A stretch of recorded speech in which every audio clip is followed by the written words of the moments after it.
Paano mo malalaman kung original ba ang nabili mong cellphone? Gusto mong malaman kung paano?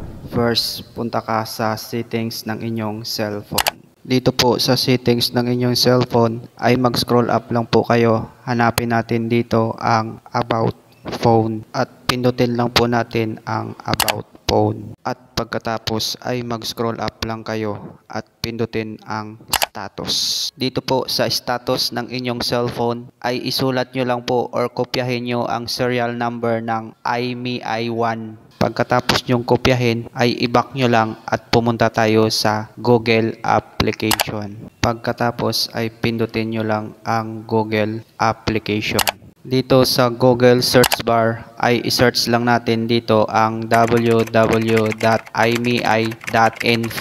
Dito sa imei info, enter lang po natin ang imei number na kinopya natin kanina. At pagkatapos ay pindutin ang I am human.